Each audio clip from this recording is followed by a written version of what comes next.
I want to stress that since the book has been published, I've confirmed 2 more separate war games, all of which were scheduled on September the 11th. I'm going to skip through some of this.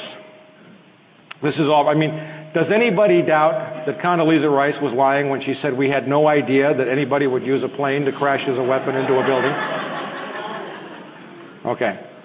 I mean, there were drills for it.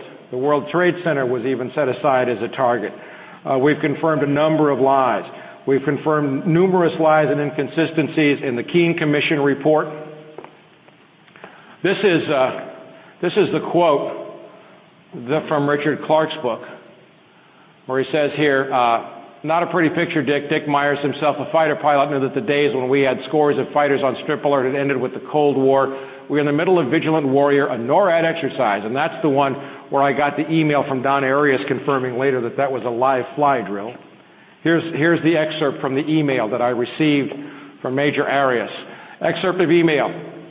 NORAD Instruction 33-7, nicknames. It's all mil-speak. A combination of 2 separate unclassified words which is assigned an unclassified meaning. A nickname is used exclusively to designate a drill or exercise. Exercise terms are used to prevent confusion between exercise directives and actual operations. There's supposed to be a firewall between drills and operation. On 9/11, that firewall did not exist. It was deliberately dismantled by Dick Cheney.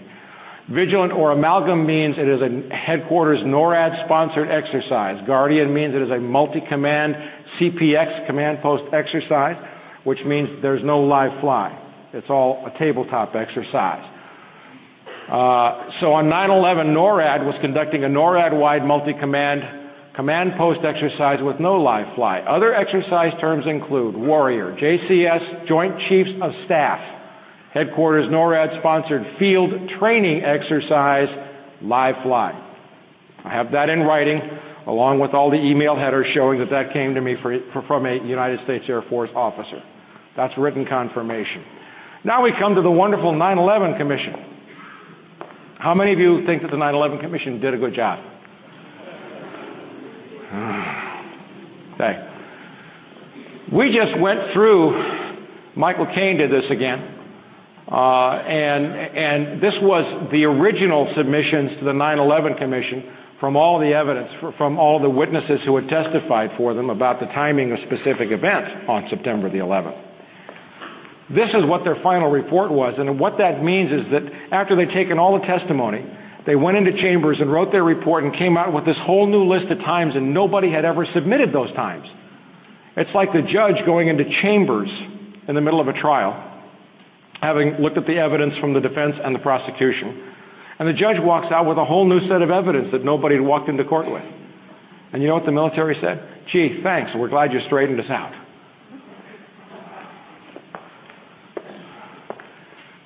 We have to get past any illusions here. And what did they say about war games? The only mention of any war game was in a footnote, the 9/11 report. Footnote 116 on 9/11, NORAD was scheduled, and they lied. They said Vigilant Guardian.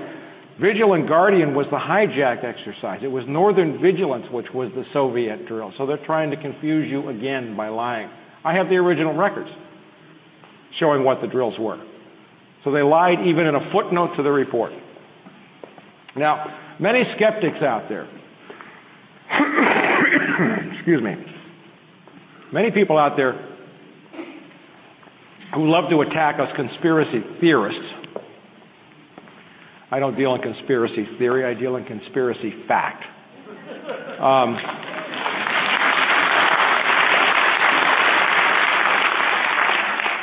Say that it's impossible to have a conspiracy of this size with thousands of people knowing and somebody would have talked. And my answer is, you bozos, you buy it the line every time, don't you? How many people have ever heard of the Manhattan Project? Manhattan Project, you know, the first atom bomb? Well, there were tens of thousands of people involved in that, and that secret didn't leak until the bomb dropped on Hiroshima, did it? How many people have heard of the F-117A stealth fighter? Gee, that was a secret for a long time. Thousands of people involved in that. That didn't leak until they finally announced it. Of course, they crashed a few and all that stuff, but people didn't really know what it was. And it's all dealt with, and I come from that milieu. I was raised in that milieu, and I worked, the CIA tried to recruit me because of my family background when I was a cop. But I grew up knowing about compartment. I had a Q clearance because I lived in the same house with my parents. I'm serious, because my dad might have left his briefcase open. You deal with that by compartmentalization. A guy mining some uranium ore in Tennessee wouldn't have any idea that he was doing it for an atom bomb. A guy mixing epoxy resin wouldn't have any idea that it was to create a radar-proof paint or adhesive to go on the outside of a stealth fighter. And what you do need are certain key people in key locations who do know at least most of or a significant part of in a secret compartmentalized intelligence, SCI, that's an official term, operation. And I found several, but this is my favorite of all the ones in 9/11. Dave Frasca, who was head of the Radical Fundamentalist Unit, he stepped on 5 separate investigations, each one of which could have prevented the attacks. 5. He stepped on there was an investigation of 2 of bin Laden's relatives in early 2001. The White House issued an order which he then put out to the field saying, stop investigating these 2 brothers of Osama bin Laden who were living in Falls Church, Virginia, right next to CIA headquarters. That's a clue.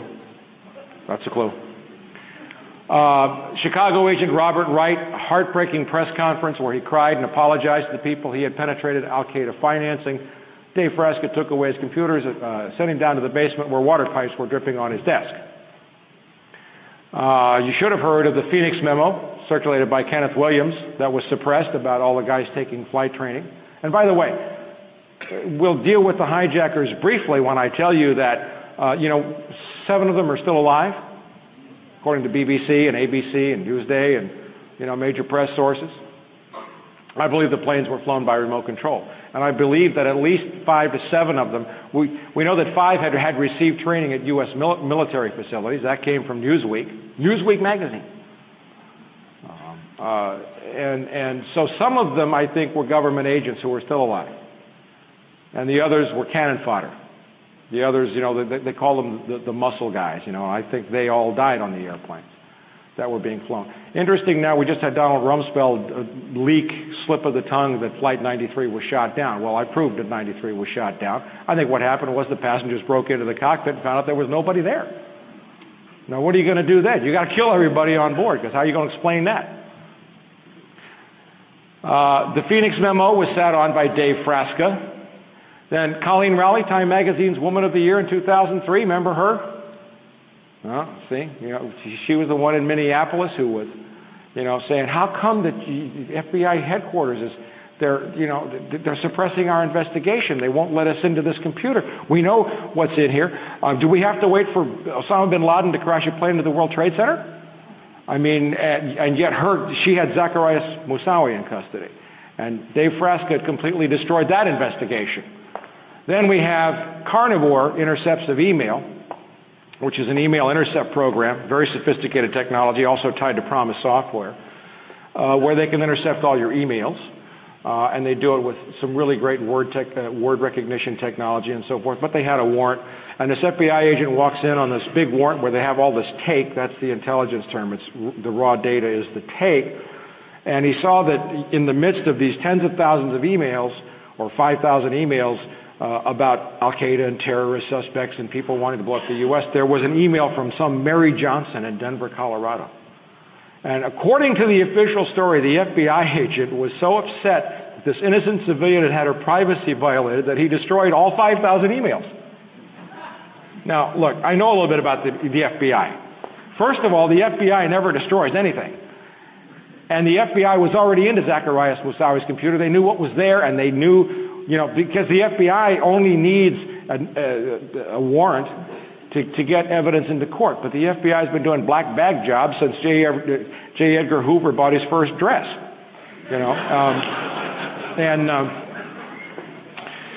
Kenny just wrinkled his brow over that one. The FBI could give a hoot about somebody's civil liberties. But Dave Frasca was in charge of that too. Now, what happened to Dave Frasca after 9/11? He got promoted.